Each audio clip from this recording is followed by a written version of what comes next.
Hello.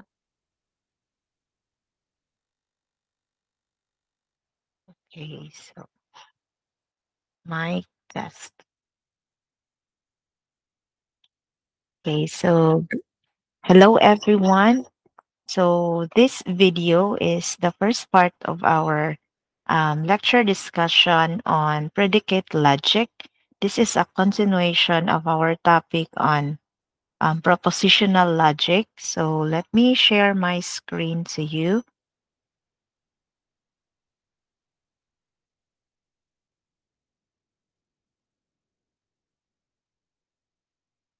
Okay.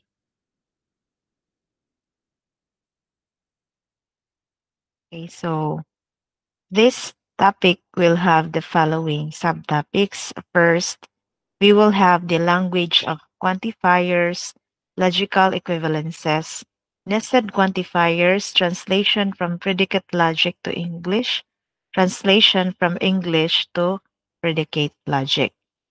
So in this section, our first section, we will talk about predicates, variables, and quantifiers. In the quantifiers, we have universal and existential quantifiers. Then we will also tackle about negating quantifiers using De Morgan's laws. And we will have translating English to logic. So as a start, we have already discussed about propositional logic, right? So we have our and, or, not, implication, biconditional, and XOR operators to form a logical expression using propositions. But if we have this statement, all men are mortal, Socrates is a man, this is also logic expressions in sentence. So how can we arrive at a conclusion? Does it follow that Socrates is also mortal? It cannot be presented using propositional logic, right? So naamantay katong P implies Q, no? But kanisiya, all men are mortal. It is difficult to translate this into a P. Then Socrates is a man. It's also difficult to translate this nga maka arrive ta of a conclusion na Socrates is a mortal using these statements. So we need a language that talks about objects, their properties, and their relations. Iba men kay mortal. Socrates is a man. So we have here some statements that talks about properties and their relations. So later we will see how to draw inferences from these statements. Okay. So in predicate logic, we will use the following new features. If you recall our propositional logic, we only have our variables and our operators. So naatay proposition P, kintahay, naatay proposition Q. Then we can create an expression P and Q, P or Q, yung ana. So now in predicate logic, we have other features. So we have variables, so naana ni siya sa propositional logic. But this time, we also have predicates in predicate logic. So kanisiya, this is an example of a predicate. This symbolizes some statements. Okay, so we also have quantifiers. We will cover this in our next video series. So we will start with variables and predicates. So propositional functions such as this or predicates are a generalization of propositions. So they contain variables and predicate. So for example, P at X or P of X. And you see, yeah. Then variables can be replaced by elements from their domain. So if you remember your math, di ba natay function po no? Ang function, unya ang function, ngayon kag f of x, ang iyahang domain is the x. Unsay mga possible values of x, mo'y ipuli nimo ani niya. So example, f of x equals x plus 1. So ang value sa f of x, upulihan nato ni og ang x is integers. So pwede nato pulihan og different integers diri si x sa x plus 1. So hintahay mo ingon tag 2 plus 1. So atong f of x equals 3. So di ba ing ana siya. Now propositional functions have, di ba, o if proposition ka, a statement can either be true or false. So in propositional functions, they can be either be true or false, depending on the values of your domain. Okay, so mag-check ka. Dapat every time nga na ay propositional function, the domain must also be indicated. Unsa may possible values sa domain or possible values sa imuhang variable. Okay? So, our propositional functions, they become propositions and have truth values when their variables are each replaced by a value from the domain or bound by a quantifier as we will see later. So, kaning statement na p of x or p at x is said to be the value of the propositional function p at x. So this is read as p of x or p at x. For example, let p of x denote x is greater than 0. Okay? So p of x kaning nga predicate, meaning daw ana is x is greater than 0. And the domain be the integers. Okay, so integers no, kato mga whole numbers, either positive or negative. So, if maingon ka og p at negative 3, si x dire sa imuhang p at x, imong pulihan og negative 3. So, is negative 3 greater than 0? So, dili man, mao na nga ang truth value sa p at negative 3 is false.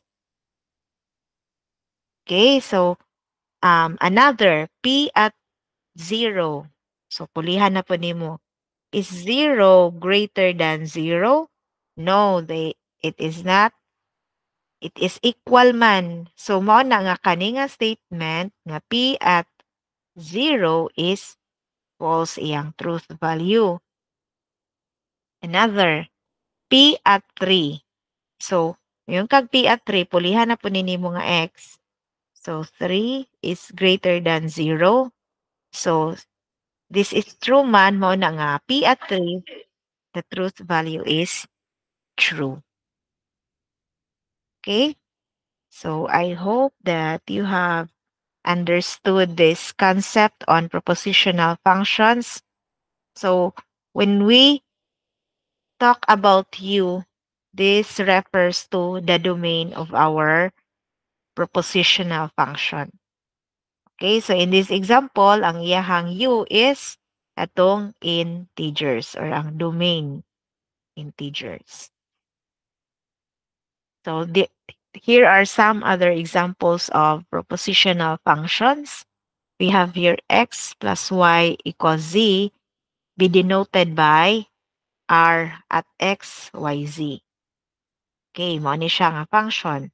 And u for all three variables, so kani ang domain nila sa x, y, and z are integers. Okay, so mga whole number that are either positive or negative. Di ba? Mao man ang integers sa inyong math in the modern world. So, we find the truth values of the following. So, example, r at 2, negative 1, ug 5. So, kaning 2, mao ni mo puli sa x. Di ba? Mo may x kinaunhan man. Ang negative 1, negative 1 is the y. Then, 5 is the z. So, we replace them here. Ani nga? function. So, 2 plus -1 equals 5. So, my answer. So, 2 plus -1 is 1. Okay, mahimo naman ang 2 minus 1. So, it is not equal to 5. Therefore, R at 2, -1, 5 is false. Okay, false na siya. Now, we have here R at 3, 4, and 7. So, ato na po ipuli ang 3 sa X. So, 3 plus, o kani nga function atong tan-awon. Okay. So, this function, kaning X plus Y equals Z, pulihan na to aning mga values are. Sa X, then 4 is Y, then equals Z, which is 7, is 3 plus 4 equals 7. The answer is yes. Therefore, this function, propositional function, is true. Okay? Now, we have here R at X, 3, and Z. So, ang X gihapon, then plus 3 equals Z. Since we cannot arrive at a true or false ba ni siya nga statement, di man ta kaybaw no, question mark manig true or false ba ni kayo ta kaybaw sa value sa X ug Z. Therefore, this is not a proposition. Okay? Kay di ba ang proposition is a statement that can either be true or false. So, not a proposition na siya. Okay? Now, we have another function. Example na pod. X minus y equals z. Be the function x at x, y, z. Okay? So, same sa atong gibuhat diri sa ibabaw. So, ang u na to or ang domain are integers. Okay? So, atong x diri is 2. 2. So, 2 minus -1. So, minus man niya. -1 equals 3. Atong z is 3 man. So, pila man na? 2 plus 1 equals 3 na. So, unsa may truth value ani nga function? Is 2 plus 1 equals 3? Yes. So, the truth value of this is true. Another, 3 minus 4 equals 7. So, what is the truth value of this? So, mo na siya, truth value pod ani. Since 3 minus 4 is -1, therefore, it is not equal to 7. So, this function is false. Okay? False na siya. How about this? Q at X, 3, and Z. So, X minus 3 equals Z. We cannot arrive at a true value of this statement. Therefore, it is not a proposition. Okay, so dili propositioning last. Kani siyang last. Q at X, 3, and Z. Okay? So we have here compound propositions. Okay. So, di ba ang compound propositions kay combination na siya sa mga propositions. So, karon igamitan na nato og logical operator. So, this one, di ba, propositional function maning P at 3. Unya, kaning P at -1 is also a propositional function. So, we combine that using a logical operator that comprises a compound expression. Okay, so P at 3.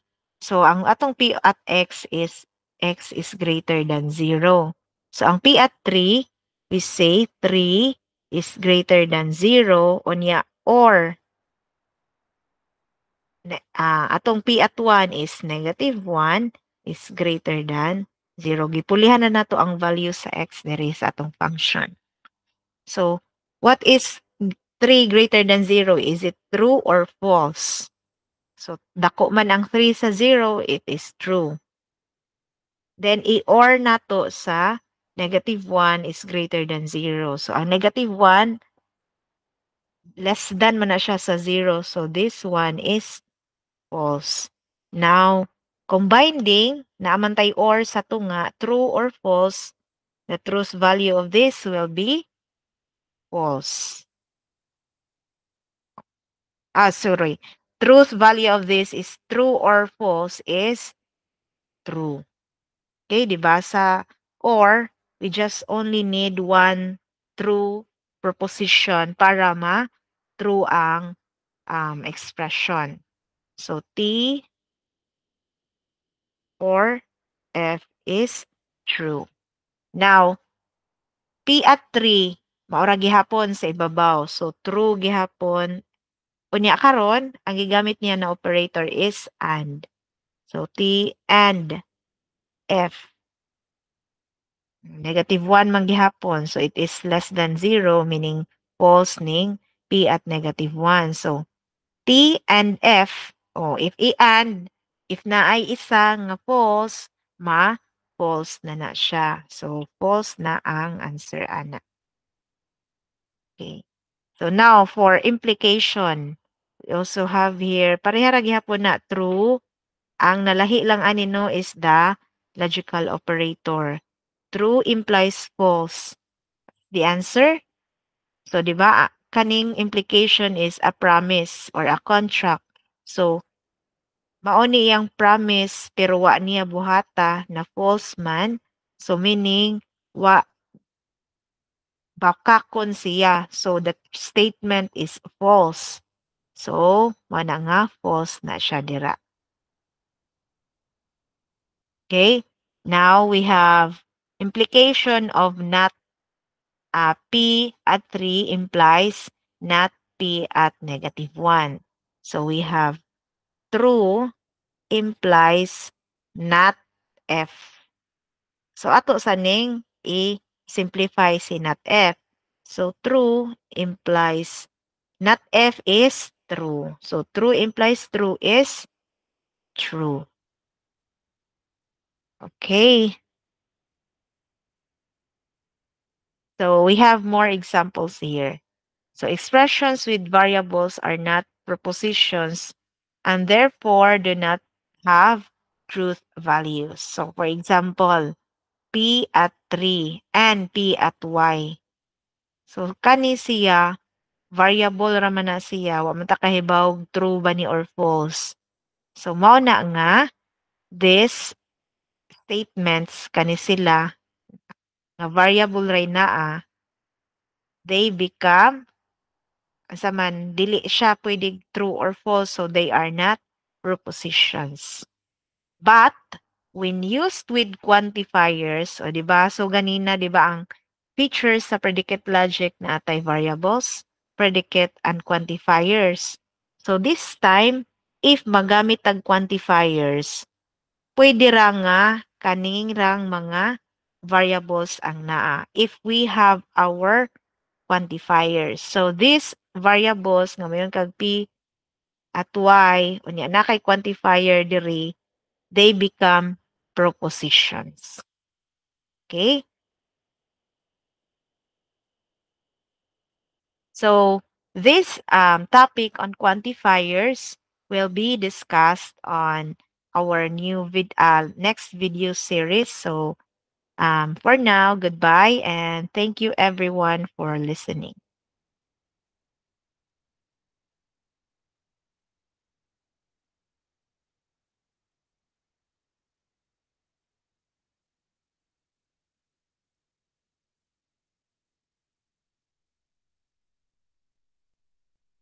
Stop recording.